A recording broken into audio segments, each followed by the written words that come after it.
Առավոտ նոր լույսը բացվավ, երեխեք արդեն արթնացան, կատ ուտել կուզեին, երկու տեկ երկինով մեծ հարսս իրար հետ, մեկս քանդեցինք, ես տուտուզիկները լվացրի, մեծ տեկ երկինս, փոխեցի, փաթեցի երեխաներին, սիրուն ավելի տան պայած երեխաման ավելի սիրուն ծան։ Գասպարյանների ընտանիքում արդեն 24 ժամ ինչ մանկական իրարանցում է մայիսի 12-ին Երևանի Հանրապետական հիվանդանոցում լույս աշխարհ եկած երեքն արդեն տանն է։ Մարիետտան, Մերին եւ Նարեկն արդեն տեղավորվել են։ Ամեն մեկն իր տեղն ունի, իր շորն ունի, անգամ մաճակալի մեջ իր դիրքն ունի, աջ ցախ, թե մեկին էլ սխալվես ու դիրքափոխես լացը կա ու կա։ Ժամը 10-ին են զարթնել, ժամը 4-ին են զարթնել։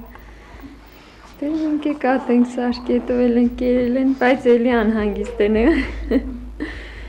Չենք են ինքն էլ են Իրա վրեն Սա կիշեր ես եմ պահը լազեր լինում Իմ վրա էր մնաց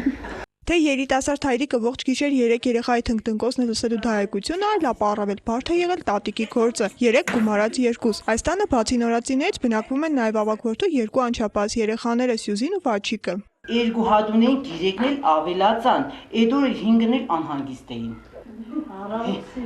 5-ն էլ անհանգիստ էին քնելուց երեխեքը նոր գուլային ընդեղից կվազեի, այս երեխեքից այն երեխեքին։ Մանկական այս լասնուկոցը սակայն դեռ միայն դժվարությունների սկիզբն է։ Երեխաներին պահել, մեծացնել է պետք, փող է պետք, աշխատանք է պետք։ Չեմ կարող աշխատելուց, չեմ կարող ֆիզիկական գործեր անեմ։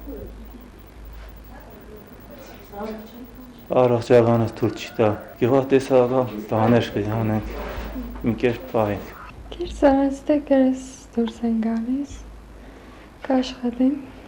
կպահենք, կվեծացնենք։ Երեխաների հայրը Գուրգենը առաջին կարգի հաշմանդամ է, վիրավորվել է ազգային բանակում։ Երեխաների ծննդից մինչ օրս էլ աչքերը գրեթե միշտ թաց են։ Երջանիկ է, պարզ է, 3 առողջ բալիկ ունի։ Պարզ է նաև տխրության պատճառը։ Ամեն անգամ երբ տնական սեղանը բացվում է, նորածիների ծնողներն ազատություն են տալիս արցունքներին։ Ու որերորդ անգամ լսում մեծերի խոսքերը՝ կպահենք, կմեծացնենք։ Դուք միշտ ուրախ եղեք, դուք հերոս ծնողներ եք։ Լացելու ժամանակը չէ։ Եվ իսկապես լաց լինելու ժամանակ չկա։ Պետք է հավաքել եւ արտուկել պարանին չորացող լվացքը։ Արմինե Ավետիսյան, Արագ Յուրեղյան, Ազդարար։